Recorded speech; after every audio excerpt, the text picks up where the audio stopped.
Hi guys, and welcome back to Garagetech. In this video, I'm going to show you how to change your pads and discs or rotors on this Porsche. This is actually a 987.2 Cayman, but this will be exactly the same on the 997. So I'm just going to take you through it. A couple of things just to do before we start and go anywhere. Obviously, you've got the handbrake on at the rear, and the handbrake mechanism is all built into this part of the disc. So first thing you are going to have to do is remove these screws. You might have one or you could have two. If you're really lucky, you might not have any in there. These screws just literally hold the disc in place. Sometimes they can be really tight.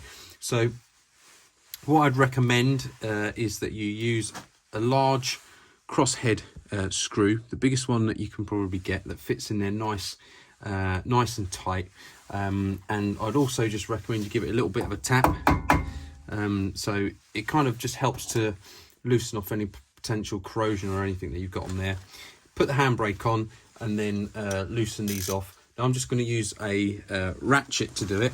You could obviously use a nice big screwdriver if you wanted, or obviously there are like impact drivers as well, but I've loosened these already because I just had the handbrake on the other side. But if you can't get the handbrake on, then what you could do is put something in between the disc and kind of just lock it. Obviously with these type of calipers you probably don't want to chip the paint, but if you're strong enough to hold the disc you could do it that way.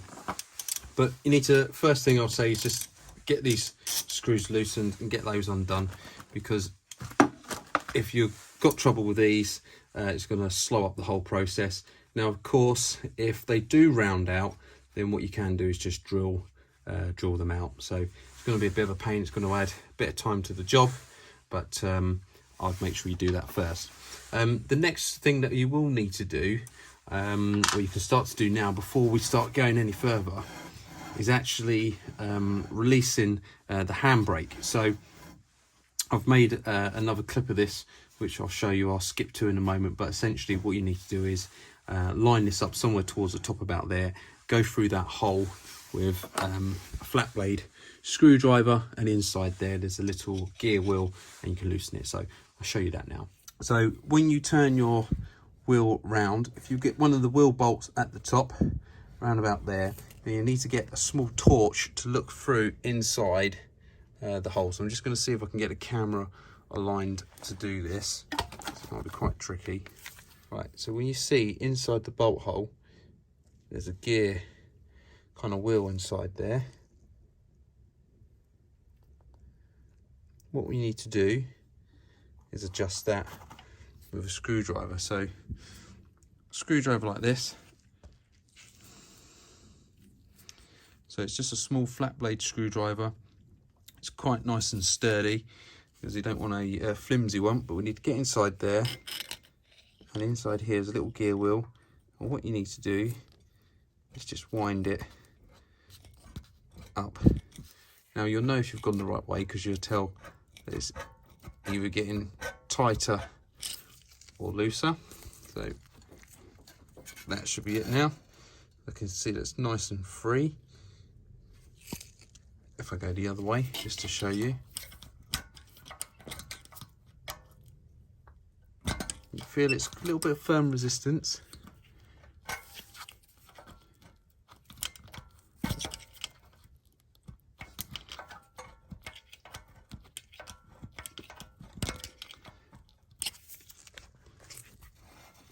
You can hear that grating and grinding when I turn it now. That's because you can hear the shoes touching on the inside of the disc. So that's the sort of thing that you're looking for. I'm just tightening it back up to show you. This is how you do it if you was tightening it. See, that's locked on now, so you know that's really tight. So to loosen the handbrake, you just go up with the adjuster in there.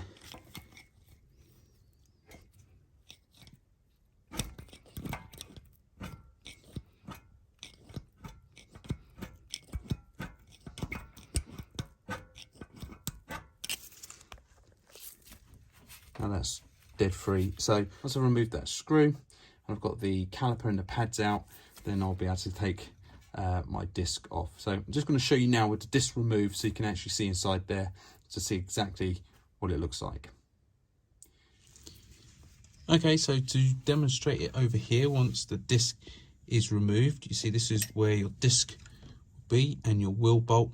Now I've got my screwdriver, so through that hole, this is where the adjuster is. So if I put my screwdriver through and I move that down, that'll start to wind it back in, or wind the shoes back in. So you can hear that spring creaking noise.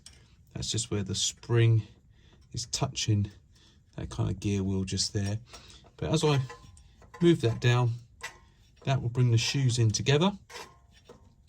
And then when we come to put it back together, obviously all we need to be doing is lifting it up, and that will actually adjust the handbrake back out. Okay.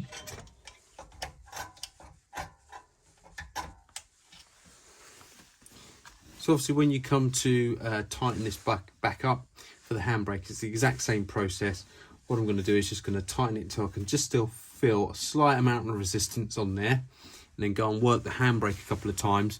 I like a handbrake where you've probably got about 3, 4 to 5 clicks, somewhere around there. But obviously you need to be at a point where when you put the handbrake on, obviously the wheels are locked and they're tight, but then obviously when the handbrake's released, the wheels are free to turn. So you can keep playing around with it until you kind of get it to the right place. What you can do, if you've got, depending on your wheel, you can actually put the wheel back on and then go through the bolt hole through the wheel and do the adjustment. Obviously the car still needs to be up in the air. That way then you can just get a better feel of with the wheel on, trying to turn it rather than doing it with just the disc. But just adjust it until the point where it feels nice. Obviously adjust both sides, and then, as I say, from about 3 clicks to 5 clicks for me, I find is about a nice sort of handbrake. Okay, so I've loosened off the handbrake now. I've just wound it all the way in through there, because obviously I'm going to adjust it when we're finished. I've just kept that one screw in there just a little bit nipped up for now. It's obviously not really mega tight. You know, I'm just using a little flat blade just to close it off, because I don't want too much movement on the disc at the moment whilst I'm just going to do the other part. So next thing I need to do is now remove the caliper. So first I'm going to release, there's a 10mm on a bracket up here. So let me just take you up to see that. So I'm going to remove this 10mm on this bracket here, because once I actually remove the caliper, because I want to take the caliper right off, obviously to get the disc off, and we've got this fixed kind of brake pipe here, which goes up to the bracket up here. Now also the other thing to note, my wear indicators for my pads are currently cable tied up here, because someone who's changed the pads previously has broken the wear indicator, so that's why the cable tied up out of the way. But they would be obviously running off into here.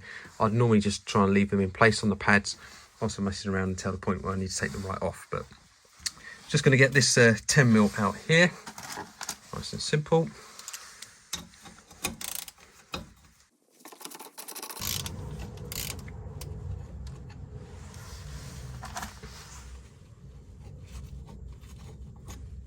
Okay. So that's that bracket nice and loose now. If you had to remove the actual sensor properly, obviously the clip's over here, so you just pull that up. Should be quite straightforward. Do it with your fingers. Just make sure you've got the right one.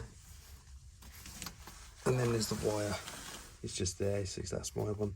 So the other one is for your wheel speed sensor. That one's for the brake pads, so that just pulls out. I'll show you, you can see it. So there we go, that's it. So I'm just going to pop it back, because I don't actually need to do anything with it unless I actually replace it. But so that's that. So what I'm going to actually do now is push the pads back a bit, just so it makes it a little bit easier to get them out. And then obviously if you've got new pads going in, you've got some space obviously for the new pads to fit in there. So just got to try and hold you up and do this at the same time. So what I'm going to use is just like a flat blade screwdriver, or a little lever bar. You can just about get in between where the disc is and the actual then pad backing plate, and just kind of squeeze it back. You should start to see it opening up.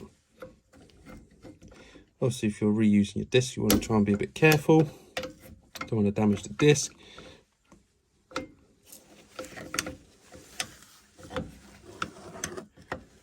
Obviously, if you've got a piston kind of wind back tools, you can use those. Now, if you've got old pads and they're definitely coming out and change them, you can just put them in between the pad and the disc and just squeeze it back that way if necessary. This is another reason why I want to keep that screw in the disc as well, because the disc might move around. But once you kind of press that back, and you see there's a lot of movement now on the pad. Nice and loose. That was not too bad either. Probably just squeeze that a little bit more.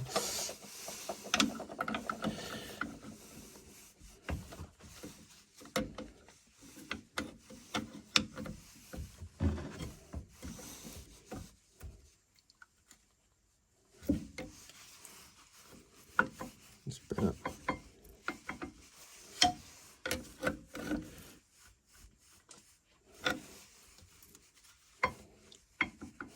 Right, once that's nice and loose, then what we can do is take this pin out here. There's a small little pin there, so I'll just use a pick. Just be careful not to lose this, because if you lose it, I have to get another one. So there we go. That just holds this retaining pin in place. Now, depending, yours might be quite tight. I've had mine out previously last year, so it should come out quite easy. But if I push this retaining spring clip in, then I use a punch to just knock through here to get that retaining pin out. So I'm just going to put you up, because it's quite difficult to do this with just one hand. So I'm just going to push that in, and hopefully it just pops out. But I might need a hammer. Right, it's nice and loose. So that's where you just might need a hammer to help knock it out. It's a bit tight. Hopefully you could see that okay. My arm wasn't in the way. But yeah, I mean, I cleaned this up last year with a bit of like sandpaper or emery cloth, just to give it a nice clean up. So that way then it's not too tight. Oh, there goes my spring clip. So that bit's at the bottom, because that's where the wear indicators clips into. And whilst I'm working, I'm just going to put this clip back in here so I don't lose it. Right, so if you've taken your wear indicators out, your pads will come out nice and easy. Look at that. Obviously my pads are okay. So I'm just showing you this for a demo. Just going to remember which way my pads went. I need to make sure I put them back the right way. And then that's it then, really. We're now ready to take the caliper off. So straightforward. I need a T55 socket.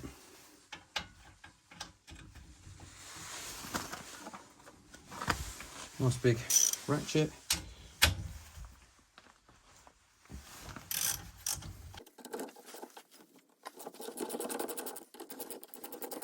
Now, before I take this right out, there's something that I'm going to do, because I've got a bit of work to do.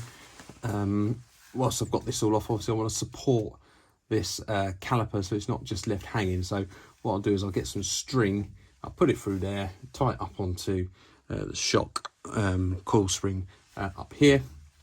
That way then it just kind of holds that caliper in place. So I'm just going to do that now before I take the bolts right out.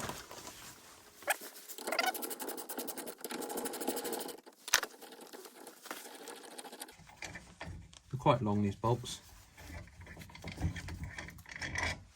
One.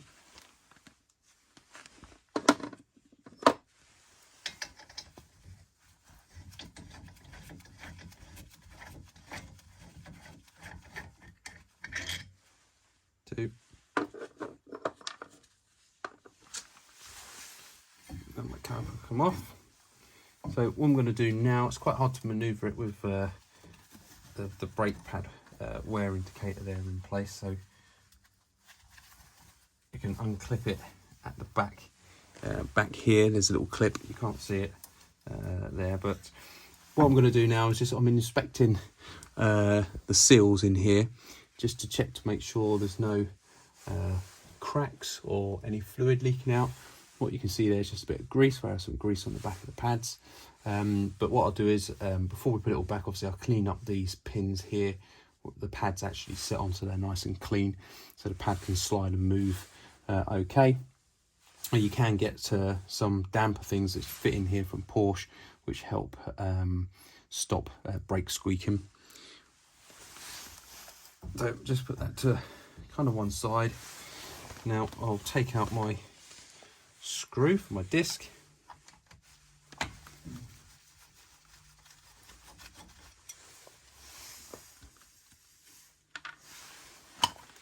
Now that should come off nice and easy, just like that. So that's obviously the inside of the disc, which the brake shoes rub against. So if you're going to reuse your disc, I'm just going to clean that all up inside there so it's nice and clean. If you're not going to reuse the disc and you're changing the disc, then obviously what you can do now is just clean up the surface of the shoe. Don't need to go too abrasive on it, but just a little bit of a clean to take the glaze off. Obviously give everything in here now a bit of an inspection. So I'm going to take you up, talk you through what's in here. So these are the actual shoes that are called the brake shoes. So when you pull the handbrake, these come out, so they spread out, which then touch against the inside of that disc inside there. That's what applies the handbrake. So obviously don't forget, when you're putting your foot on the brake, this isn't moving. This is only active when you're actually using the handbrake itself. So whilst we've got this open, we'll have a good look at this, check the springs, make sure none of the springs are broken or damaged. There's some springs up underneath here, you can see those. Obviously that's part of the lever there where the cable will come through. Now what you can do, if you want to grease this up, because you should be able to feel this moving. If you give it a bit of a move, you should feel the whole thing sort of move left to right, so you know it's not seized up. That's okay, that movement is supposed to do that, because what happens is obviously when you pull the cable, this kind of comes out. So what you can do is use a screwdriver like that and just put a little dab of grease under there. Not too much obviously, because it's going to get quite hot and you don't want the grease leaking out, so make sure you use proper brake grease, but you can put some just in that little like contact area just there, and it'll be the same under the bottom as well. Okay, so that's the pads and discs out. Obviously putting them all back is pretty much exactly the same, but in reverse order. So I'll put my disc back on, then I'll just wait until I've got everything else back on before I adjust the handbrake. I've got your disc back on, put your pads back in, obviously clean up the area there, and that's it pretty much. So okay, so I'm ready to now put my disc and or rotor and pads back in. Now I've had a clean up of this hub here. I've just used like a wire wheel like this on a drill to kind of clean it up, and a little bit of emery cloth or sandpaper just to clean up any of the corrosion on there, so it's nice and clean. I've also cleaned the inside part of these slider pins that are on there, because that's what the brake pads sit on. So if you can imagine, the pads will sit effectively like that, and they slide when the brake is being pressed, so that's nice and clean.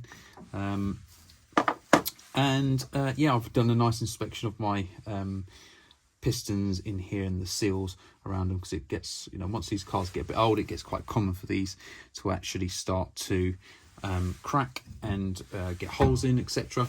And then water and moisture can get in there, and then that's when it will actually start to seize up the calipers. So that's all good. I'm happy with my handbrake mechanism, so I'm good to now put my disc on.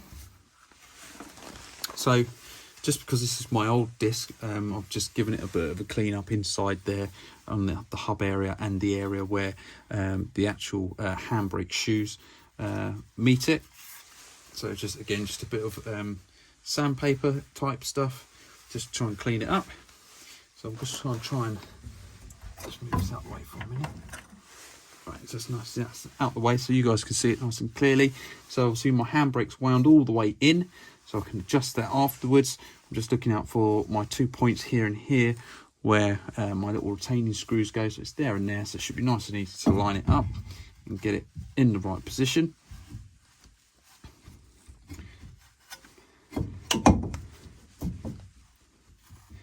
Should be about there. So when it's on, it should be a little bit loose, so you can kind of move it, because that's the free play on the movement now that I've got, where my handbrake shoes will be adjusted to take that bit of room up. I've got my 2 little retaining screws here and here. I'm just going to pop a tiny little bit of grease on there. It's just going to try and save them from seizing up in place. Not too much, just a tiny little amount. And then I haven't got the right screwdriver right here with me at the minute, so I'm just going to use this flat blade screwdriver just to put it into place.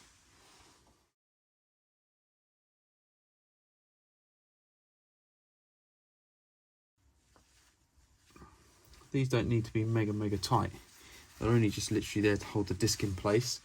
And if you do them up too tight, you're just going to really struggle the next time you come to having to take the disc off. And if you round these off, it's just a bit of a pain.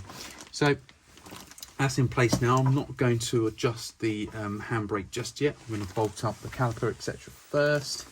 But if you want to do your handbrake, as you saw earlier, all I need to do is line it up in the right position. Sorry if my head's in the way. You probably can't see from where you are. It's at the top here somewhere.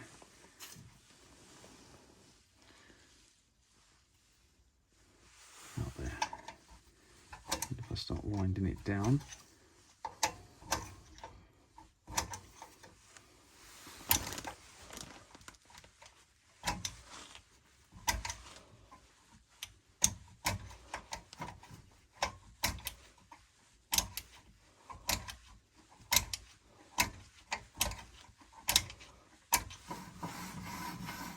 so you can just hear it grabbing there a little bit.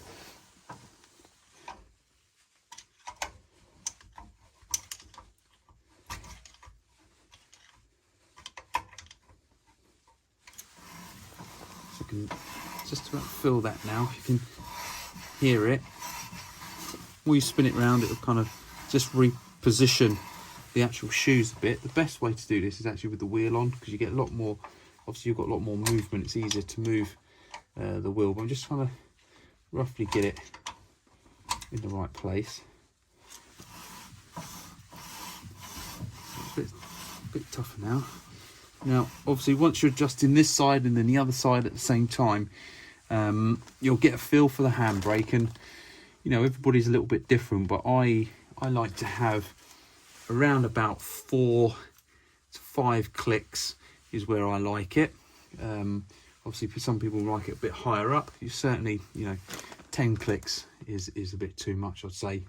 But if you're somewhere around about 4 or 5 clicks, that's a good place to kind of be. You don't want it to be too high. It's just a bit of excessive travel on the handbrake itself.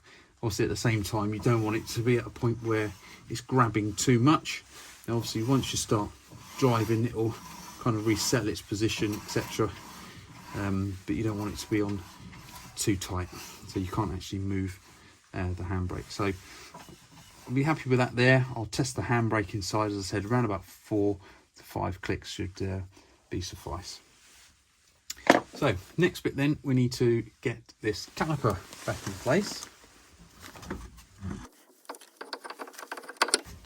Don't forget your bracket that you've got up there. Should be relatively straightforward. Use your big bolts. Just try and stay out the way of the camera.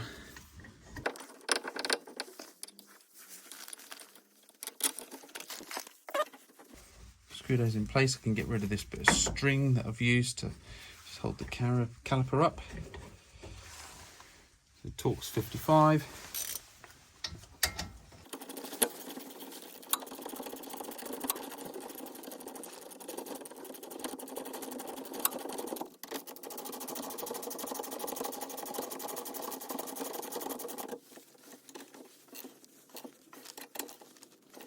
Just doing them up so they're tight. You'll get to a point where obviously you'll feel a firm resistance. You know, although they are the brakes, you don't want to try and over tighten it too much, because don't forget your carrier there is only aluminium, and if you go too much you don't want to strip the thread in it. It's up to you what you want to do with your string. I've got my knife here somewhere. No, I left it over there. So next I can get the pads back in. I'll give these a bit of a clean up, because these will need rebedding back in now. Just try and remember obviously which side you took them out from. If you're going to reuse them, that will just help with obviously the bedding in process. So I do remember which way I had them round. Now I'm just going to add a tiny little bit of grease onto these kind of edges here and here. Again, this is it's called Plasti Lube. You can buy this stuff from a lot of the main brake pad manufacturers. Padgett, for example, they sell their own stuff, but this grease is proper stuff for brakes. You don't need a lot, it's just a little tiny bit.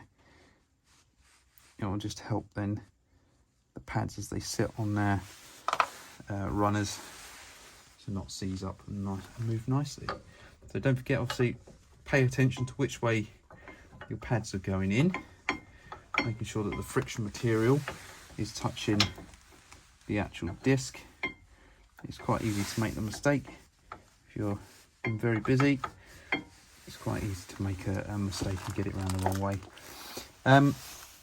Right, once that's in place now, obviously I haven't got my wear indicators, so because these are broken, I'm not too fussed about it. You can buy new wear indicators. I'm going to be checking my brakes quite regular, so I'm not too concerned that I'm not going to have my wear indicators plugged in place. But these are relatively cheap anyway, about 30 quid, £35 for a new set. So if you are interested and it does bother you, you can get your new wear indicators. Just check what pads you've got, because some pads, they may be slightly different in terms of the cutout and hole that they've got for your actual wear indicator. So these ones won't actually even fit in these particular pads. So just be mindful of that when you're selecting your pads as well. Obviously that cable would come over and slot the wear indicator, slot into those two bits there. There should be two little metal clips that come with it. And then once that's in, the wear indicator will tuck around the bottom part there, and then you can push this in to start getting your pin back in. Now I've cleaned up my pin as well, and I've cleaned up the back of this spring, so it's not like all dirty on the back there. You can in fact put a little tiny bit of grease just there, you don't need a lot, and there.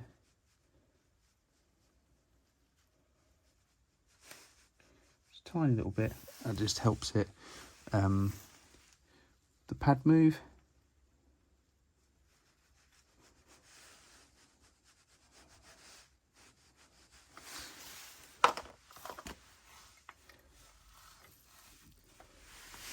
And then we can put the pin back in. So if you press the pin down, if you press that spring clip down quite hard, and if your pin's nice and clean, that should go all the way through.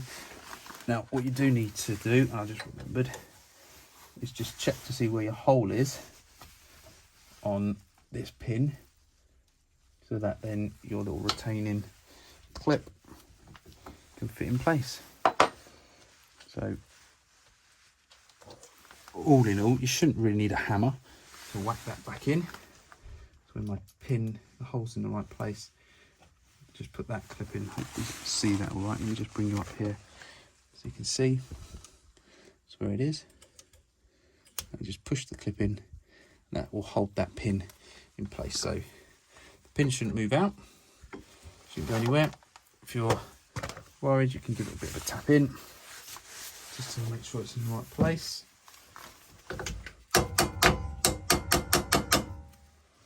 Shouldn't need any more than that. You can see my pads relatively, I'm going to say they're loose. They are loose at the moment because the pistons are all pushed back, but they're sliding freely. That's what you're kind of looking for, is that nice freedom of movement. So that way then when you release the brakes, it will release nice and easy. Cool. So that is it. So last thing I need to do is just put my clamp at the top here back in place. I'll just put a little tab of grease on the bolt just so it makes it nice and easy in the future. It's the great thing about when you're working on the car yourself, you can actually pay this extra attention to detail. You know, I've worked in the garage. The guys are not going to be doing this. They've got far too many things to be doing, to be putting a bit of grease on every single nut and bolt. But when it's your own car, you've got a bit more time. You can take that extra bit of care.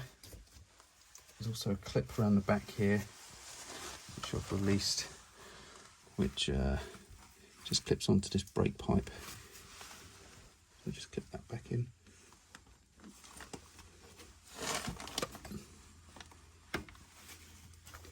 See that? Just holds that wire in place. I just need to do this 10 minutes up. I need to go and get a socket for that.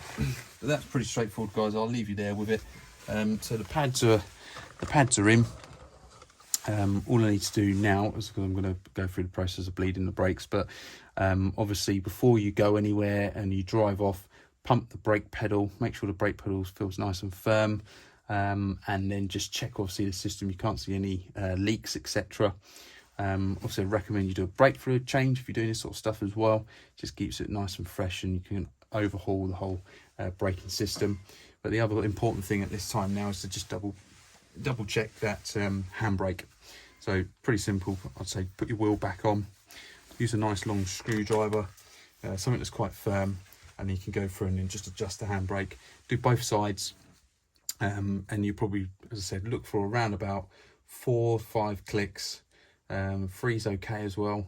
Just depends on how you feel it binding on the wheels. So that's it then, guys. Thanks for watching. As always, if you like these videos, give us a thumbs up, put some comments below, ask me some questions. Just let's have a chat. If you want to see anything else or something different, then give me a shout and let me know. All right, guys, take care.